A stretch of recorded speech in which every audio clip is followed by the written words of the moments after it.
네, 할렐루야. 4월 마지막 수요 예배입니다. 이 예배 가운데 올라오신 여러분 주님의 이름으로 환영하고 축복합니다. 우리 서로 인사하겠습니다. 반갑습니다. 사랑합니다. 축복합니다.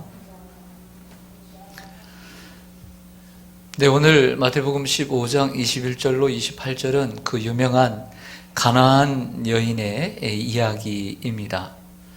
성경은 가나안이라고 하는 이름을 많이 쓰죠. 그러나 가나안 사람이라고 말할 때는 이스라엘 백성들을 가리키지 않습니다. 구약에서 가나안 사람이라고 할 때는 가나안 땅, 적과 꿀이는 가나안 땅으로 가지만 거기에 살던 원주민들을 얘기합니다. 이 신약시대의 가나안 사람은 바로 누구를 가리키냐면 이방인을 가리킬 때 쓰게 됩니다. 특별히 이 이방인 가운데 오늘 여기에 나오는 가나안 여인은 이스라엘 그 위쪽에 있는 레바논 쪽, 즉 그때 당시에는 두로와 시돈 땅에 살고 있는 사람들입니다. 이 지역은 고대로부터 페니키아라고 하는 도시 연맹 국가였습니다. 페니키아라고 들어보셨죠? 그래서 이 지중해, 여러분들이 보실 때 이쪽인가요? 지중해 연안으로 해서 이스라엘과 시리아 그리고 레바논 쪽을 이렇게 차지했던 도시 연맹 국가가 바로 페니키아라고 하는 것입니다. 이 페니키아는 주전 1555년 모세 당시죠. 애굽 시대부터 주전 300년까지 유지됐던 도시 국가입니다. 그런데 이제 그 땅이 가나안 땅에 입성할 때부터는 그 위쪽, 그러니까 지금의 갈릴리 위쪽에 경계가 있었던 것입니다. 이때 당시에는 이스라엘의 북쪽인 두로와 시돈 땅, 그 지역이 바로 페니키아라고 할 수가 있습니다. 페니키아는 그리스와 로마의 알파벳을 전해준 민족으로 유명합니다. 이 페니키아 사람들은 자신들을 가리켜 가나안 사람이라고 불렀고요. 그리고 두로와 시돈 사람이라고 불렀습니다. 예레미야도 이때의 사람들을 두로와 시돈 사람들 이렇게 불렀습니다. 근데 페니키아라고 하는 이름의 뜻을 찾아보니까요. 이 페니키아는 그리스인들이 붙여준 이름인데요. 이들이 그리스인들에게 서로 무역을 주고 받으면서 두로와 시돈이 가나안 연안 그 해안 지역 연안 아닙니까? 그래서 상거래를 해서 주로 팔았던 것이 뭐냐면 조개 껍질인데 이 조개 껍질에서 나온 붉은색 염색 염료가 있답니다. 그래서 붉은 염료의 상인이라는 뜻으로 이 그리스인들이 그들을 가리켜 페니키아인이다 이렇게 이름을 불렀다고 합니다. 로마식으로는 포에니라고 불렀다고 합니다. 같은 병행 구절인 마가복음 7장에 보면 오늘 마태복음에는 그냥 가나안 여인으로만 나오지만 마가복음에서는 뭐라고 나오냐면 이렇게 나옵니다. 마가복음 7장 26절에는 그 여자는 헬라인이요 수로보닉의 족속이라 자기 딸에게서 귀신 쫓아내 주시기를 간구하거늘 이렇게 나옵니다. 그러니까 마태복음 속에는 없는 구절이 두 가지가 나오는데 하나는 헬라인이라고 하는 것, 그리고 또 하나는 수로보닉의 족속의 딸이다. 이런 기억나시죠? 그래서 마태복음은 그냥 가나안 여인으로만, 특별히 두로와 시돈의 가나안 여인이다, 즉 이방 여인이다 이렇게 나오는 거죠. 그럼 마가복음 속에서 나오는, 마가복음 마태복음보다 먼저 기록됐죠. 복음서 중에 제일 먼저 기록됐으니까요. 헬라인이라고 하는 것은 꼭 헬라 사람이다라고 말하는 것보다는 헬라 말을 사용하는 사람이다. 그리고 또 다른 말로는 유대인과 대조하기 위한 이방인을 가리킬 때 헬라인이다 이렇게 불렀던 것이죠. 그래서 헬라인일 수도 있지만 헬라어를 사용하는 여인이었다.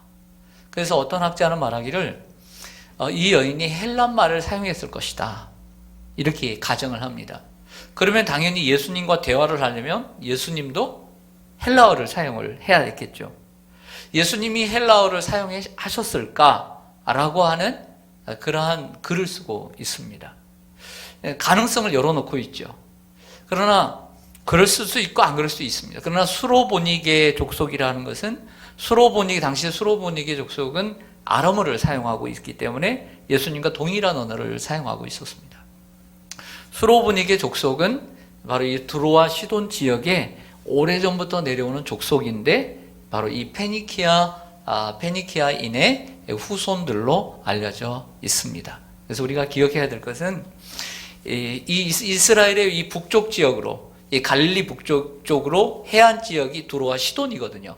그러니까 이 지역으로 오래된 주전 16세기부터 주전 4세기까지 그 지역을 페니키아 도시연맹 국가라고 했던 것이죠.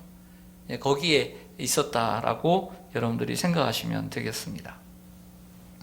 오늘 21절에 보시면요, 21절을 좀 보실까요?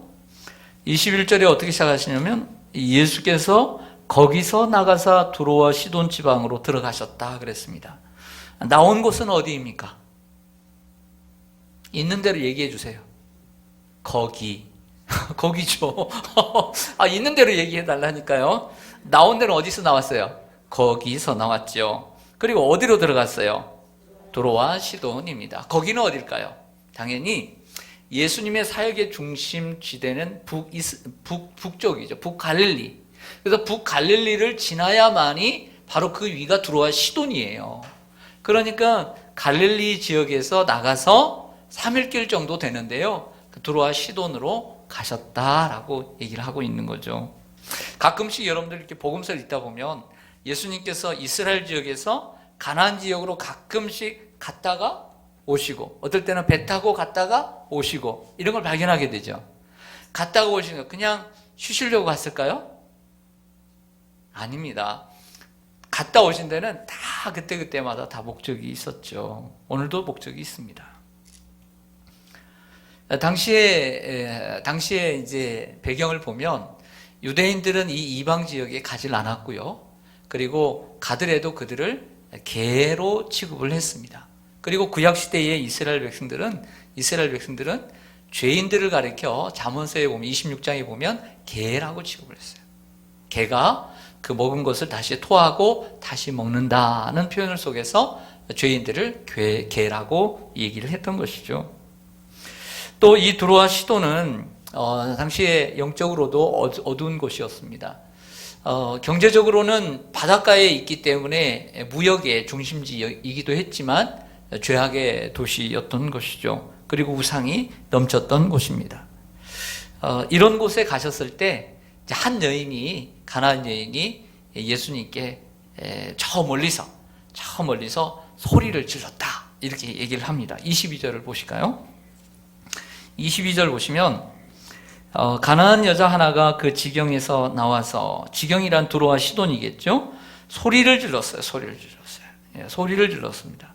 뭐라고 질렀을까요? 시작. 주 다윗의 자손이여, 나를 불쌍히 여기소서. 내 딸이 흉악하게 귀신 들렸나이다 하되. 아멘.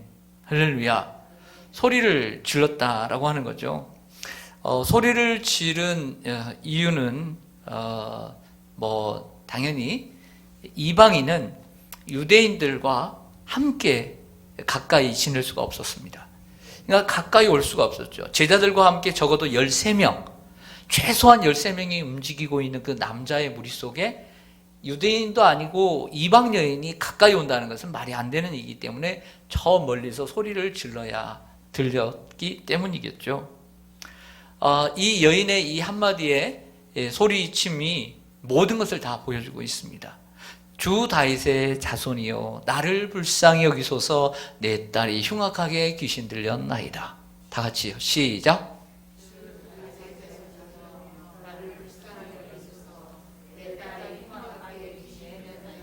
아멘. 천재들이네요. 네, 세도막입니다. 주 다윗의 자손이여, 나를 불쌍히 여기소서. 내 딸이 흉악하게 귀신 들렸나이다. 이 세 마디는 모든 걸 다 얘기를 해주고 있죠. 이 여인의 상황도 이야기해주고 있고, 이 여인이 무엇을 원하고 있는지도, 그리고 누구에게 말하고 있는지도, 그리고 이 여인의 믿음의 상태도 다 말해주는 짧지만 모든 것을 포함하고 있는 내용이라고 할 수가 있었습니다. 사실 40, 50년 전에 제가 어릴 때만 해도 사실은 한 마을에 한두 명씩은 미친 사람들이 있었습니다. 그러니까 2000년 전에는 고대 문서에도 보면 이처럼 귀신 들린 것이 사실은 종종 있었던 이런 일이었다라고 하는 거예요. 마을에 한두 명 정도는 다 있었다는 얘기죠. 그랬다 하더라도 내 딸이 흉악한 귀신에 들렸는데 그냥 그런 일일까요? 아니, 이 말도 있고 저 말이 있다 하더라도 내 딸이 귀신 들렸는데 정말 이 마음이 무겁고 그리고 억장이 무너지는 일 아닐까요? 이 정도 나오면 예수님은 만약에 이스라엘 유대 땅이었다면, 이 정도 나왔다면 예수님은 어떻게 반응하실까요? 그래, 이리 와. 그리고 그래, 내가 뭘 원하느냐? 내 딸을 데리고 와라 하면서 고쳐주실 줄로 믿습니다. 그런데 이 땅이 바뀌어서 그런지, 지역이 바뀌어서 그런지 예수님의 반응과 태도가 완전 달라요. 이전의 예수님의 태도가 아니라는 것을 볼 수가 있습니다. 가나안 여인이 적극적으로 나오는 모습을 볼 때 이런 생각이 들었어요. 이방 여인임에도 불구하고, 저 두로와 시돈 여인임에도 불구하고 이 여인은 소문을 통해서 예수님을 알았던 여인이다. 어떻게 알 수 있냐면 예수님을 부르는 모습을 통해서 알 수 있죠. 아까 제가 외우라고 그랬죠? 어떻게 해요? 주 다윗의 자손이여, 그리고 나를 불쌍히 여기소서, 내 딸이 흉악하게 귀신 들렸나이다. 믿음의 대상이 확실해요. 주 다윗의 자손이라는 것은 구약시대의 메시아를 부르는 호칭이에요. 그러니까 이방 여인이지만 마치 여호수아 2장에 나오는 라합이라고 하는 기생 라합처럼 이스라엘이 온다는 소식을 듣고 하나님을 알았던 것처럼 이 예수님에 대한 소문을 익히 듣고, 그리고 예수님에 대한 소망을 갖고 하나님의 아들 메시아라는 것을 확실히 믿고 있던 여인임을 알 수 있다는 것입니다. 그런데 예수님은 대답을 하지 않으십니다. 대꾸도 하지 않으십니다. 이런 것을 표준어로 개무시라고 얘기합니다. 즉 무시해버리는 거예요. 그러니까 사물이 있고 뭐가 사람이 있어도 그냥 들은 척도 안 하고 본 척도 안 하고 이것을 개무시라고 하는 거예요. 예수님은 첫 번째 개무시를 해버립니다. 들은 척도 안 하세요. 그러니까 제자들이 뭐라고 하냐면 예수님 시끄러워 죽겠어요. 어떻게 좀 해보세요. 그러면서 뭐라고 얘기할까요? 한번 보겠습니다. 뭐라고 얘기하냐면 22절을 보겠습니다. 23절. 예수는 한 말씀도 뭐하지 아니에요. 대답하지 아니하시니 제자들이 와서 청하여 말하되 그 여자가 우리 뒤에서 소리를 지르오니 그를 뭐 해달라고 그래요? 보내소서. 어디로 보내라는 얘기일까요? 네? 그렇죠. 집으로 보내라는 얘기죠. 예수님에게 오라는 얘기가 아니라 보내라는 것은 멀리 보내라는 거죠. 멀리 보내라는 거예요. 그것을 여인이 들었겠죠.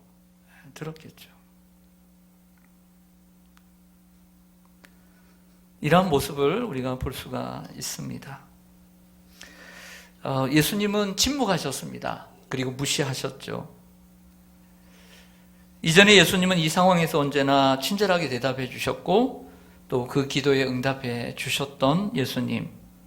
그런데 이 불쌍한 여인의 간구에는 대답을 하지 않으시고 무시하고 계십니다. 가나안 여인은 예수님에게 거절을 당했던 것이죠.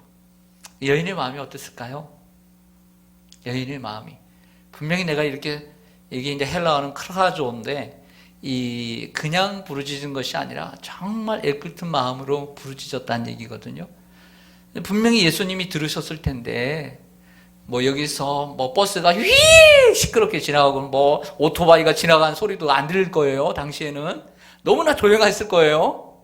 그런데 예수님이 모른다는 건 말이 안 되는 거죠. 기분이 어땠을까요? 너무 상하지 않았을까요? 투명인간 취급을 받았으니까요. 자존심도 상하고 화도 나고 어쩌면 예수님에 대한 좋은 감정도 나쁜 감정으로 바뀌고 그리고 미움으로 바뀔 수도 있을 것입니다. 그러나 지금은 우리가 살피고 있는 것은 우리의 마음이 아니라 이 여인의 마음이니까 오늘 마태복음 15장에 나오는 이 여인의 모습을 우리가 한번 보기를 원합니다. 이 여인이 예수님의 이 무시하는 태도를 보고도 포기하지 않는 것을 보게 됩니다. 24절로 가볼까요? 24절을 보면 예수께서 대답하여 이르시되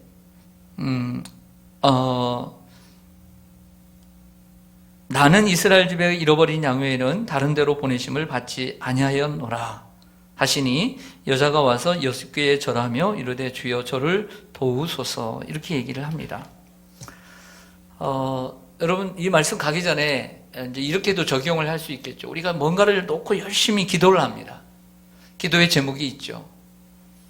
간절히 기도를 합니다. 그런데 하나님이 응답을 안 해주세요. 그럼 어떻게 해야 될까요?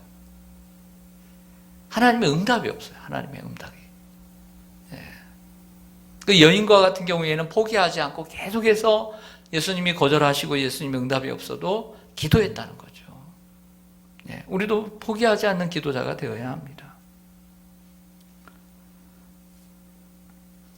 근데 두 번째로 예수님은 이해할 수 없는 말을 하십니다. 이스라엘 집에 잃어버린 양 외에는 다른 데로 보내심을 받지 아니하였노라. 아마 이 말을 듣는 제자들은 그렇게 이해했을 것입니다. 아, 예수님은 우리 유대인의 메시아로만 오셨구나. 이렇게 충분히 제자들은 이해하고 넘어갈 수 있는 일이에요. 그런데 오늘 이 여인의 입장은 달랐던 것이죠. 예수님 그런 예수님이 아닌데 말이죠. 하지만 이 한많은 가나안 여인의 입장에서 보면 예수님의 말은 거절이었고 냉대였습니다. 한 번 그런 것도 아니고 두 번씩이나 그랬던 것이죠. 저는 근데 이런 생각이 듭니다. 우리가 조금만 더 생각을 한다면 우리는 예수님을 오해하지 않을 수 있다라고 하는 것이죠. 예수님의 말과 행동은 좀 더 맞지가 않습니다. 자, 지금 예수님은 어디 와 계십니까? 두로와 시돈 지방에 와 계시죠. 페니키아 지역에 와 있습니다. 여기는 유대 지역입니까? 이방 지역입니까? 이방 지역이죠. 이스라엘입니까? 이스라엘 바뀝니까? 바뀌죠. 그런데 예수님 뭔 얘기를 하십니까? 나는 이스라엘 자손 외에는 보내심을 받지 아니했다. 그러니까 예수님의 행동과 예수님의 말은 다른 거예요. 지금 뭐가 상반되고 있다라고 하는 것을 알 수 있죠. 예수님의 언행이 항상 달라서 그랬을까요? 이런 말씀하셨을까요? 아니죠. 오늘 이 여인 앞에서 하는 이유가 있습니다. 바로 이 여인의 믿음을 시험하기 위해서입니다. 이 여인의 믿음을 시험하기 위해서 이 말씀을 하시는 거예요.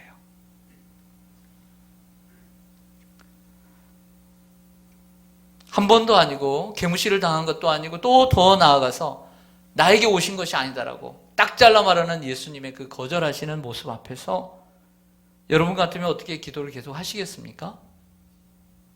그러나 가나안 여인은 기도를 계속합니다. 더욱더 그녀의 기도는 약해지지 않았고요. 후퇴하지 않았고요. 더 전진하고요. 더 강력해지고요. 더 간절해지는 것을 보게 됩니다. 마지못해서 죽지 못해서 하는 기도가 아니라 정말 살기 위해서 하는 기도로 바뀌게 됩니다. 그리고 가나안 여인의 기도는 짧고 굳고 그리고 간결했습니다. 25절에 다시 보겠습니다. 그 말씀을 듣고도 이 여자가 와서 예수께 절을 합니다. 그리고 주여 저를 도우소서라고 얘기를 하죠. 단순히 기도한 것이 아니라 그 두 번째 거절을 당했음에도 불구하고 예수님의 발 아래에 엎드려 절을 했다라고 하는 거예요. 절을 했습니다. 절이라는 것은 무엇입니까? 경배했다는 것입니다. 경배는 주님을 예배했다는 것입니다. 누가복음 17장에 보면 10명의 나병 환자가 있는데 유대인 9명의 환자들은 나음을 입고도 집으로 갔지만 이 사마리아인은 그 예수님께 와서 발 아래 엎드려 경배하고 감사한 줄로 믿습니다. 오늘 여인이 예수님의 냉대와 거절 앞에서도 예수님 앞에 절을 했다는 거예요. 우리가 이거 놓치지 말아야 됩니다. 단순히 기도했다만이 아니라 절을 했다는 거예요. 절은 경배했다는 거죠. 주를 메시아로 믿고 경배했다는 것입니다. 더더욱 놀라운 것. 첫 번째 첫 번째 이 여인의 고백 속에 주 다윗의 자손이요 그랬어요. 나를 불쌍히 여기소서 내 딸이 흉악하게 귀신 들렸나이다. 그런데 예수님의 두 번째 냉대와 거절을 당했음에도 불구하고 뭐라고 얘기하냐면 절하여 가로되 주여 나를 도우소서. 끝까지 주를 놓지 않아요. 주 놓지 않았다는 것은 뭐냐면 뒤에 한 번 더 우리가 놀라게 되는데요. 예수님이 메시아라는 건 확실한 신앙을 놓지 않는다는 거예요. 얼마나 위대한 신앙인지 몰라요. 예수님의 거절과 묵묵부답에도 이 여인의 믿음이 전혀 흔들리질 않아요. 주여 나를 도우소서. 주라는 말은 아무나 하는 게 아니잖아요. 단순히 선생이여 하는 사람은 얼마나 많습니까? 예수가 메시아이고 그리스도라는 것을 아는 사람만이 내 인생의 주인입니다 라고 고백할 수 있는 거거든요. 그리고 그 기도는 강력했습니다.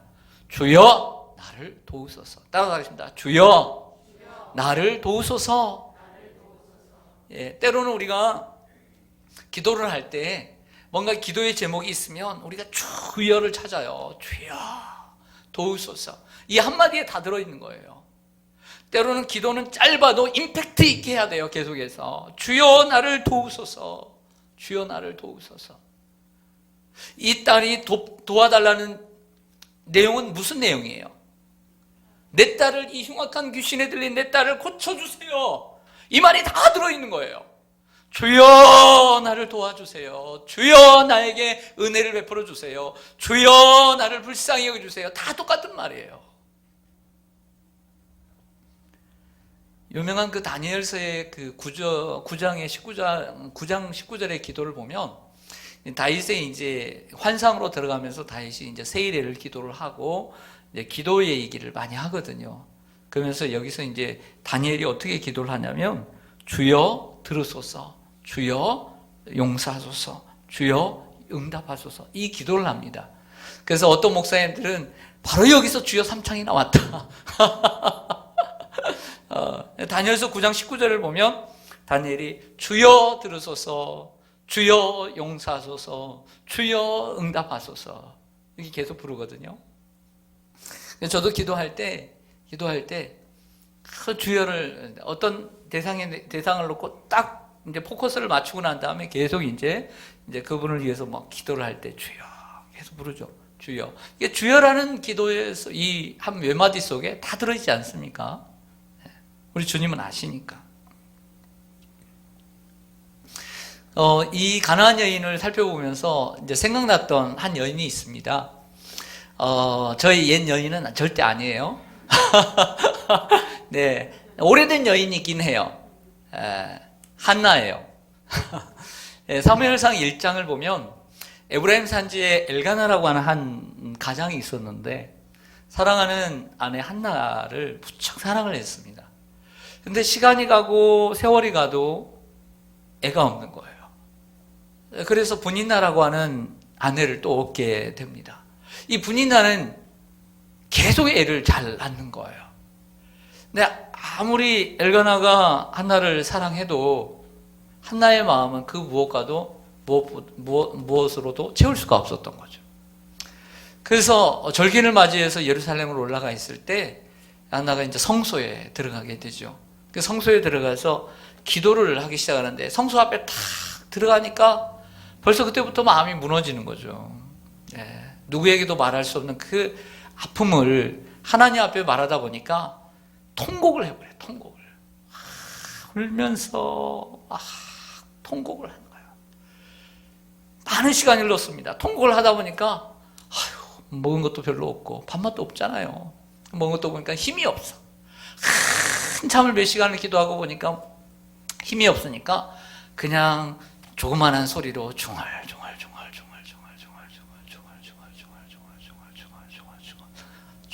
계속 기도하는 거예요. 그러니까 그때 마침 당시의 제사장인 엘리 제사장이 딱 지나가는 거예요.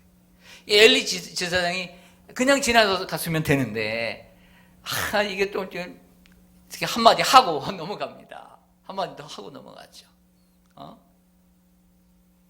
뭐라고 얘기합니까? 이 술 취한 여인아, 술을 끊어라. 이렇게 한마디 하고 지나가는 거예요. 이걸로 끝났다면 이 여인의 마음이 얼마나 아팠겠어요. 이 여인의 마음이 지금 슬퍼서 하나님 앞에 나와서 기도하는데 하나님의 제사장이라는 사람이 그 마음도 그 여인을도 못 알아주고 술 취한 여인이라고 얘기하고 갔을 때 얼마나 마음이 아팠겠어요. 그러나 그게 소리를 크게 했나 봐요. 그래서 크게 해서 한나가 그걸 들었던 거예요. 한나가 가만히 있지 않습니다. 어떻게 하죠? 하나님의 사람이요. 여기는 내 주여라고 불러요. 내 주여, 하나님의 사람이요. 나는 술 취한 여인이 아닙니다. 나는 마음이 슬픈 여인입니다. 나는 마음이 슬퍼서 하나님 앞에 내 소원을 아는 것입니다. 이렇게 자기를 이해를 시켜요. 변명을 해요. 사실을 이야기를 합니다. 그랬더니 이 엘리 제사장이 사과를 했는지 안 했는지는 얘기하지 않아요. 그래서 그 마음을 헤아리고 내 기도한 대로 하나님께서 응답해 주시기를 원하노라. 가면서 미안한 마음이 있었겠죠. 그러면서 여호와 앞에 내 심정을 통한 것입니다. 당신의 여종을 악한 여자로 여기지 마십시오. 이렇게 얘기를 합니다. 참 잘했다고 생각해요, 저는. 이 한나가 참 잘했다고 생각해요, 저는. 여러분, 누구에게 오해를 받을 때가 있습니다. 오해를 받을 때 그냥 넘어가지 마세요. 변명을 하세요. 얘기를 하세요. 사람들이 여러분들을 오해할 수 있어요. 그렇다고 해서 그 오랫동안 그 오해하는 것을 오해하도록 그냥 두는 것은 참 어리석은 일이다라고 생각을 해요. 특히 목회자들에게. 한나처럼 자신의 입장을 이야기하고 이해시켜야 해요. 그래서 원만한 관계를 유지해야 합니다. 그것이 지혜로운 자의 길이에요. 결국 한나는 아기를 얻게 되죠. 사무엘을 얻었을 뿐만 아니라 장자를 얻었을 뿐만 아니라 오남매인가요? 오남매를 더 두지 않습니까? 자녀를 주시는 분은 하나님이에요. 한나의 이런 모습은 주의 종에게 오해를 받았음에도 불구하고 자신을 솔직하게 이야기하는 이 한나의 모습과 오늘 마태복음 15장의 가나안 여인의 모습이 오버랩되는 것을 발견할 수가 있어요. 역시 믿음은 역시 이러한 여인들의 것이구나 라는 생각을 해요. 그리고 좋은 믿음의 사람들은 이런 여인이구나 이런 생각을 하게 돼요. 네. 오해하는 게 아니라 이야기할 줄 알고 이해를 시킬 줄 알고 예수님의 무시에도 불구하고 그리고 예수님의 이 외면과 거절에도 불구하고 이 여인은 더욱더 주님 앞에 더 가까이 가서 팍 엎드려가지고 주여 나를 도우소서 이렇게 기도했던 것을 보게 됩니다. 다시 본문으로 가겠습니다. 여러분 이쯤 되면 예수님이 뭐라고 말씀하셔야 돼요? 그렇구나 내 믿음이 크구나 그래서 되는데 예수님은 여기서 물러서질 않아요. 한 번 더 갑니다. 이러한 예수님의 거절은 한 번 더 오게 되는데 26절을 볼까요? 26절에 보면 대답하여 이르시되 자녀의 떡을 취하여 개들에게 던짐이 마땅하지 아니하니라.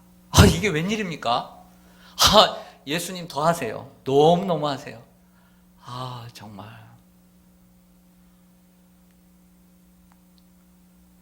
앞에서는 개무시했습니다. 여인이 없는 척 했다는 거죠.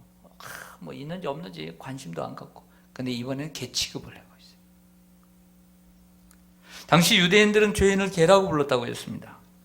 그런데 이쯤 되면 얼마나 무시를 당하고 숙모를 당하고 정말 짐승 취급을 당했던 이 여인 이쯤 되면 돌아갈 만한데 이 여인의 믿음을 보세요. 27절 보겠습니다. 같이 한번 읽겠습니다. 시작. 여자가 이르되 주여 올소이다마는 개들도 제 주인의 상에서 떨어지는 부스러기를 먹나이다 하니 아멘. 이거 탄성이 한번 나와야 돼요. 와. 다시 시작. 와. 성경을 읽으면서 몰입이 돼야 돼요. 여러분들 바보상자만 보면서 거기에 바보상자하고 얘기만 하지 말고 성경을 보면서 성경하고 얘기를 좀 하란 말이에요. 할렐루야. 성경하고 얘기해요. 여러분들 바보상자하고 얘기하라는 것이 나쁜 게 아니에요. 전혀. 예, 얘기하세요. 예, 하세요. 근데 성경도 TV를 보는 것처럼 좀 성경을 읽으면서 성경하고도 좀 얘기를 하세요. 재밌지 않겠어요? 예. 여인의 믿음이 참 놀라운 믿음입니다. 그래서 지혜로워요. 구약의 아비가일 같아요. 나발의 아내. 결국에는 다윗의 아내가 되지 않습니까? 지혜로워요. 그리고 여러분, 제가 처음에 예수님께 나와서 이 여인이 뭐라고 했어요? 주 다윗의 자손이여, 나를 불쌍히 여기소서. 내 딸이 흉악하게 귀신 들렸나이다. 두 번째는 엎드려서 기도했습니다. 뭐라고요? 주여 나를 도우소서. 오늘 세 번째, 그럼에도 불구하고 예수님이 이런 계취급을 하는데도 뭐라고 말씀하세요? 주여 올소이다마는. 내가 또 한 번 놀랐어요. 이 상황에서 그 믿음이요 떨어지질 않고요, 내려가질 않아요. 주여 꼭 다시 잡고요, 주여 또 잡고요, 그리고 또 주여 또 잡고요. 하나님에 대한, 예수님에 대한, 메시아상에 대한 이러한 개념이 확고하다는 거예요. 변함이 없고 변치가 않아요. 어떻게 대하고 어떻게 어떤 모습으로 다가와도 변함이 없는 거예요. 그 있는 모습 그대로, 어떤 상황, 어떤 누가 뭐라고 해도 그 예수님에 대한 믿음이 변함이 없는 거예요. 이런 여러분들 되시기를 간절히 소망합니다. 근데 우리는 어때요? 적용해 보면 우리가 간절히 뭔가를 놓고 아픔이 있어서 기도를 합니다. 내 자녀의 문제든 건강의 문제든 누구의 문제든 삶의 문제든 하나님 앞에 기도하는데 하나님 응답이 없어. 그럼 내 믿음은 어떠해요? 주님 앞에 더 가까이 나가서 엎드려서 주여 나를 도우소서라고 하느냐 말이에요. 또 그럼에도 불구하고 주님이 나에겐 도움이 되시지 않고 더 거절만 하고, 그리고 더 나쁜 일만 생겼을 때 우리는 또 어떠한 태도로 주님 앞에 서는가 한번 생각해 볼 필요가 있다는 거죠. 그래도 나는 주여 울소이다마는 개들도 주인의 상에서 떨어지는 것을 먹나이다, 부스러기를 먹나이다, 이렇게 얘기할 수 있는 믿음이 우리 애들에게 있어야 된다는 거죠. 주님에 대한 신앙, 우리 하나님에 대한 신앙, 그 예수님에 대한 신앙이 변함이 없어야 되죠. 이 믿음을 큰 믿음의 신앙이라고 하는 거예요. 오늘 딸을 고치고 안 고치고의 문제는 둘째, 셋째예요. 이 여인의 믿음을 축복한 것은, 칭찬한 것은 그 예수 그리스도에 대한 확고 부당한 이 모습, 어떤 모습으로도 변함이 없는 이 모습을 하나님이, 예수님이 기뻐하신 거죠. 할렐루야. 누군가가 여러분에 대한 신뢰, 누군가가 여러분에 대한 어떤 지조, 누군가가 여러분들에 대한 의리를, 다른 사람이 뭐라고 꼬드기고 다른 사람이 뭐라고 이간질을 해도 어떤 사람이 여러분들에 대해서 변함없는 지조와 그리고 신뢰와 그리고 그런 생각을 가지고 있다면 여러분 기분이 어때요? 좋겠죠? 정말 그런 사람들 몇 명이나 가지고 계세요? 물 먹고 생각해 봅시다. 이거 물을 먹고 좀 생각해 봐요. 몇 명이나 있어요? 여러분의 남편이 그럴 것 같아요? 남편은 그래야 되겠죠. 남편은 그래야 돼요. 저도 목회자다 보니까 가끔 그런 생각을 해요. 제가 전에 있던 교회 가운데 한 교회 성도님이 생각이 나요. 이 교회에 한 집사님이 계셨어요. 여자분인데 이 여자분이 지금은 이제 권사님이 되셨죠. 이 집사님이 얼마나 말이 없고 신실한지요. 신실한지. 주일날도 자기 역할들을 묵묵히 잘 감당하고요. 새벽에 나와서 항상 기도의 자리에 앉아서 기도하고요. 오늘 같은 수요일날 다시 생각해보세요. 항상 수요일날 우리 교육자들은 일찍 오거든요. 하면서 이렇게 준비를 해요. 그러면 항상 그 집사님은요, 직장생활 하는데도 불구하고, 직장생활 하는데도 불구하고 수요일날 항상 먼저 일찍 와요. 교육자보다 더 부지런해요. 그래서 자기 역할이 있거든요. 그 역할을 또 맡아서 하는 거예요. 수요일날 1년 50이 좀 빠지질 않아요. 항상 모범이 되고. 그러니까 제가 뭘 얘기하려고 하냐면, 안타깝게도 많은 성도님들이 그 목사님에 대해서 생각보다 칭찬을 많이 하기보다는 좀 안 좋은 얘기를 가끔씩 하는 얘기를 부교육자로서 들었어요. 별로 안 좋은 얘기죠. 그것은. 당연히 하지 말아야 되겠지만, 그런데 제가 그 많은 성도들 가운데 이 집사님은요, 목사님에 대해서, 담임 목사님에 대해서 누가 불평을 하고 원망을 해도요, 거기에 가담하거나, 그리고 거기에서 그 목사님에 대해서 원망하고 불평하는 소리를 한마디 들어본 적이 없어요.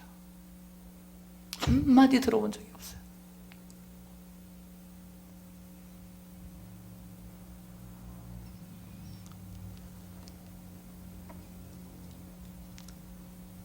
많은 사람들에게 적당하게 칭찬을 받는 것보다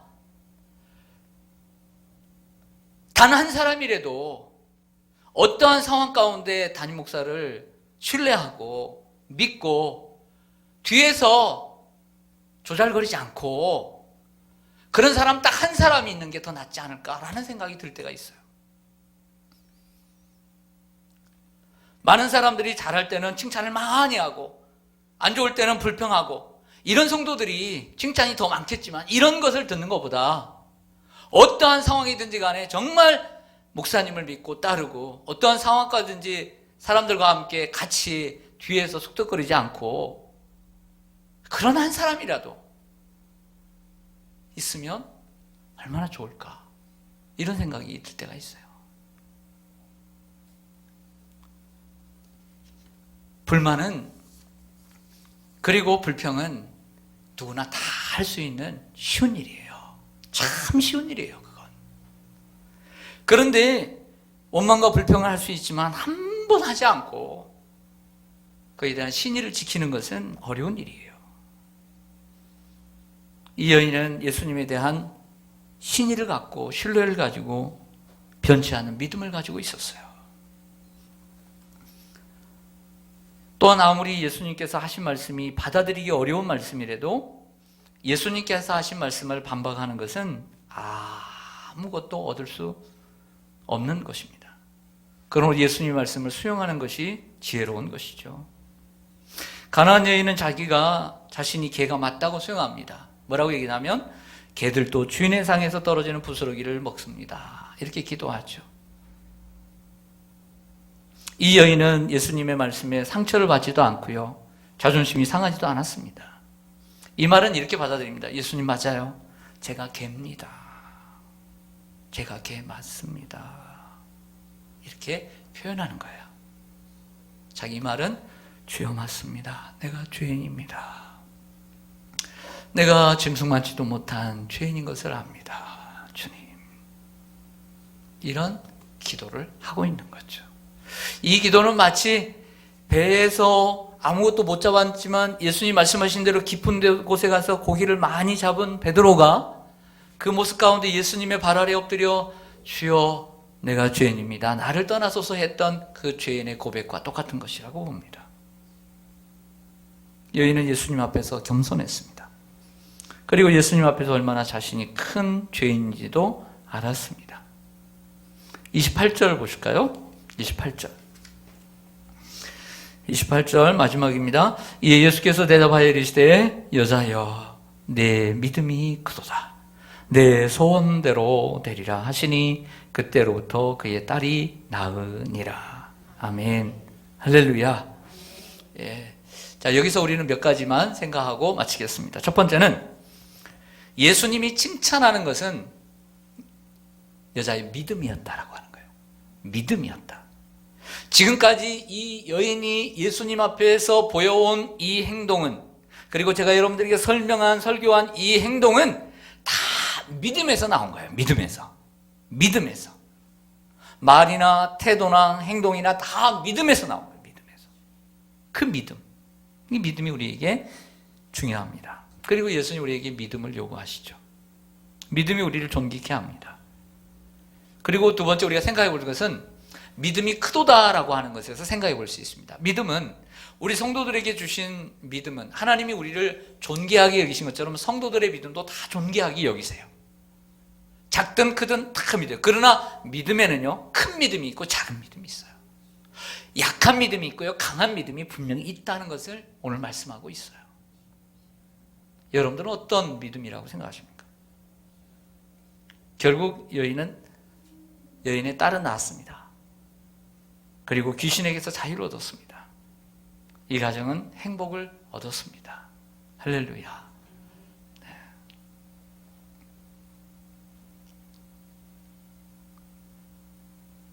이번에 그 남편이 돌아가신 우리 정소연 성도님이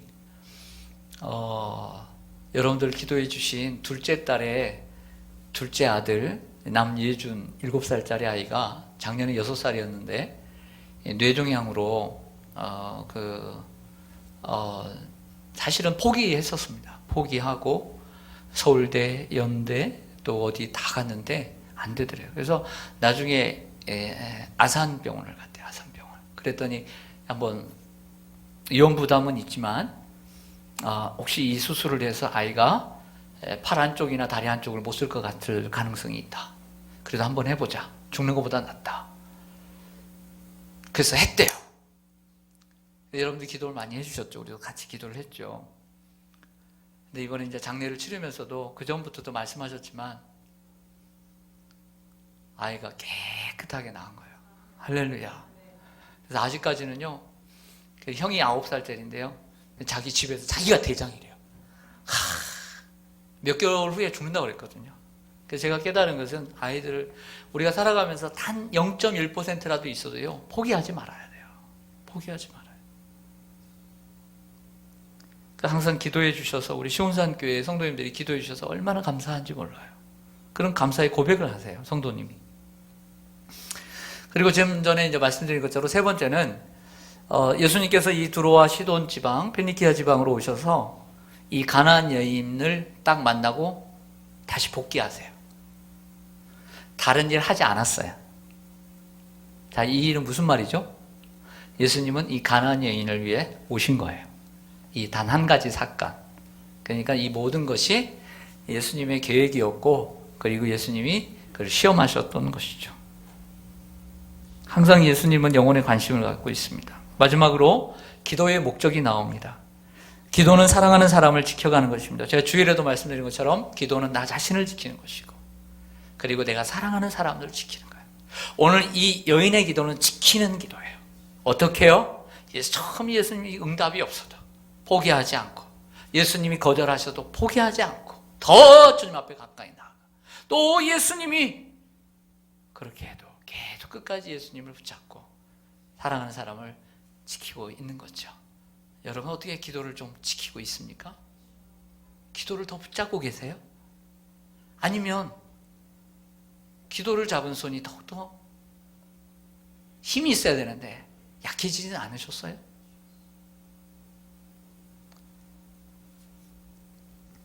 마지막으로 예수님께서 침묵하셔도, 거절하셔도, 외면하셔도, 욕하셔도 결국엔 신앙이란 뭐냐? 예수님만 바라보는 것이다.